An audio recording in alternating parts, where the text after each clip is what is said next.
How's it going everyone, and welcome back to the channel for a brand new Star Wars Battlefront 2 video. And in today's video we're going to be discussing what is next for Battlefront 2. We know we have Scarif coming to Battlefront 2 in a couple weeks time, but as for what's coming after that, everything gets pretty shady. So we're going to get into all of that throughout this video, and we'll do a little bit of speculating toward the end. Now guys, before we dive into this, I just want to let you guys know that I have just recorded a really big video talking about the Star Wars sequels as a whole. Now this video will be going up on my second channel in the next day or two, and I think it's going to interest 99% of the people who do watch this video. So be sure to head over to my second channel and drop a sub so you don't miss that video when it drops. But now anyway, with that very shameless plug out of the way, let's dive on into this video. So the Age of the Rebellion, which is still currently going on, is the dump of original trilogy Star Wars content into Battlefront 2. We've had new reinforcements, the original trilogy era coming to more game modes, plus we're getting Scarif in a couple weeks with what is presumably going to have a lot more content than just the map. Whether that ends up being more reinforcements, more vehicles, or maybe even more heroes, whatever it is, it seems like things are going to wind down after that point. At least for original trilogy content. But what I mainly want to get to in this video is what is going to be coming as of next month and beyond. So April onwards, as March is pretty much known, but with more to be revealed. Now I briefly spoke of this in my last video, and that is a lot of people thinking that the end of Battlefront 2 may be what is next for this game. Now I want to dive into this for a variety of reasons, as I don't think Battlefront 2 will be ending anytime soon, because I mean this game literally just had its massive revival. Battlefront 2 has been on an upward trajectory for the better part of a year, and it's just been at its peak for the past few months. So why on earth would EA go and cancel Battlefront 2's live service now out of all times? Battlefront 2 is at a point right now where they have done a whole lot of reputation building, and Battlefront 2 is no longer a game that gets laughed at because the launch of the game and just how bad it was. Granted, there is still the occasional guy who thinks he's really funny with a loot box joke or a pay to win reference or whatever, but Battlefront 2 has pulled its reputation out of the gutter and it's now on an upward trend still. And there is a lot of untapped potential for this game. And also it's worth keeping in mind that there is no current multiplayer Star Wars game coming out anytime soon, at least that we know of. And the odds of EA not having a current live service multiplayer Star Wars game is extremely low. Until such a time that maybe a Battlefront 3 is announced or something along those lines, I think this game is pretty safe, as this is the current Big Daddy Star Wars game right now, and without it, what does EA really have to offer right now? Jedi Fallen Order was incredible, but it went as quick as it came, so we're getting a sequel of sorts sometime down the line. But that's just single player. EA are EA. They're going to make games like a live service multiplayer Star Wars game, and if they cancel Battlefront 2, people are going to fall off the hype train as this game dies out. So it would just literally be bad business from EA's point of view.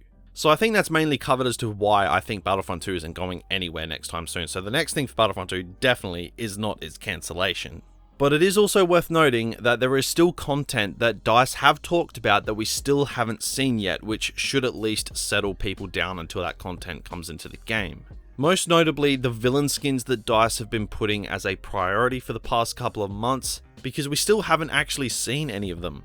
And they wouldn't go on saying that they're going to do this and that with certain content if the game was going to start slowing down or come to a halt in the near future. Plus, the community manager, Ben Warg, has been saying that changes for this and that are coming or being looked at in the future, so that again further ensures, at the minimum, the short-term future of Battlefront 2.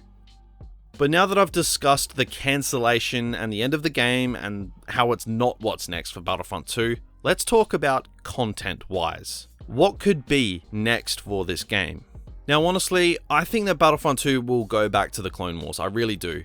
After all, there has been that much talk over the idea of getting Ahsoka and Ventress in this game that it's been kind of ridiculous, let's be real. So the idea that Battlefront 2 will never get Ahsoka and Ventress, it doesn't seem realistic to me. especially given how much talk there has been, especially when you take into consideration that since Anakin and Dooku came to Battlefront 2, which were the last two heroes we got before a few months ago, you can't tell me that BB-8 and BB-9E are the only heroes DICE have worked on since Anakin and Dooku came into Battlefront 2 in January and February last year. It just seems incredibly unlikely. There has to be more heroes in the works. If I was a betting man, I would put a whole lot of dollary-doos on the fact that there are more heroes in the works at DICE right now. Whether that's Jyn and Krennic and we get them by some miracle this month or next month, or it's Ahsoka and Ventress, the two most hyped heroes since the big four from the Clone Wars that we already got. I just don't see in over a year of development time the only two heroes they've worked on being BB-8 and BB-9E. It's just not plausible to me. But you know, I could be totally wrong. Maybe the hero designer has been slacking, or he is literally all by himself in this department. Who knows? But I would absolutely bank on some heroes coming to Battlefront 2 in the next few months, or 6 months, or whatever, but we're gonna have to wait and see how all that pans out. Either way, I don't think that BB-8 and BB-9E are going to be the last two heroes we're going to see in Battlefront 2. Now moving on, I briefly touched on that I don't think Battlefront 2 has really hit its full potential. Now I think Battlefront 2 is definitely become one of the best Star Wars games of all time, no doubt about it. But in order for this game to really become what it is truly capable of, there is still some content that Battlefront 2 is going to need over the next few months to even a year, if live service goes on for that long. Now EA clearly don't care if this game makes money. This has been known for a long time, and it's proved that this game's resurgence is all about reputation repairing. So it's just a matter of how long that is going to go for, and I think it's going to go for a while, and that's why I'm jumping into this kind of speculation. So this all falls onto what I think could be next for Battlefront 2 as well. Now I honestly don't think Battlefront 2 is ever going to be a complete Battlefront game and surpass the original Battlefront 2 until we get Coruscant and two more legit heroes. Now when I say legit heroes, I mean major characters. Mace Windu, Ahsoka, Padme even. Battlefront 2's hero roster is a banger, and it has most of the essential characters and a few that just really make me wonder why they are heroes over other potential candidates. Like BB-8 over Mace Windu or Ahsoka, I don't know about that one, Chief. But yeah, I do think for this game to reach its full potential, it's going to at least need two more major heroes. Then I think I'd be 100% happy with a full Battlefront 2 hero roster. Obviously, we'd be missing characters like Kit Fisto, Plo Koon, Jango Fett, Greedo, Poe Dameron, and you know, like heroes that are in the OG Battlefront 2. But I still think that that would be a fairly complete hero roster. Now, another thing that I think that no Battlefront game can be truly complete without is Coruscant, like I mentioned earlier. This game can add all the maps they want, but until Coruscant is added, Battlefront 2 2005 will reign supreme as the superior Battlefront game for me. As a prequel lover, the absence of Coruscant in Battlefront 2, it really makes it feel like there's just one massive hole in Battlefront 2. They can add Mustafar, they can add Utapau, they can add Exegol if they want to, whatever. But if Coruscant is not there, Battlefront 2 is not going to surpass its 2005 big brother.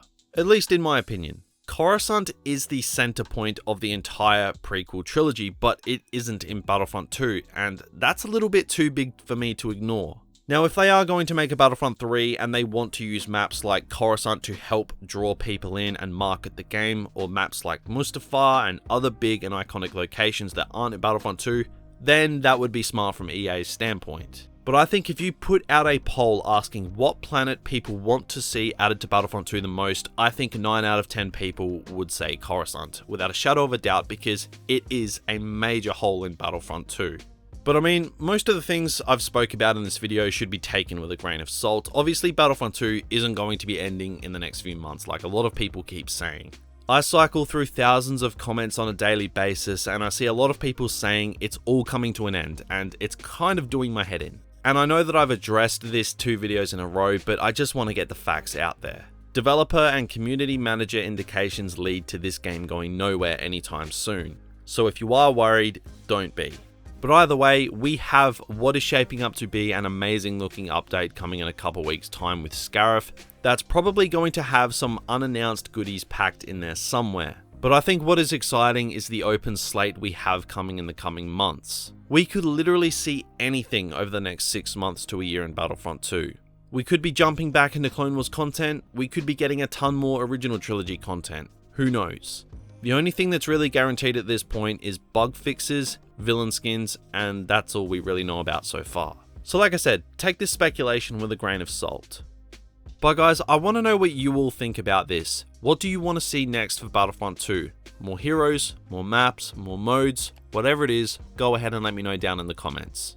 So guys, if you did go on to enjoy this video, then be sure to drop a like and subscribe to the channel if you haven't already. And just a reminder to go check out my second channel, as I will have a very long, very in-depth sort of video essay of the Star Wars sequel trilogy. And like I said, I think it's going to be something that a lot of you will really enjoy, so be sure to go check that second channel out, as I have 3 videos recorded for that channel and they will be dropping over the next couple weeks. So that's another place for you guys to, if you want to help support me and a massive passion of mine, and that is movies, the film industry as a whole, and yeah, I'll link that second channel below.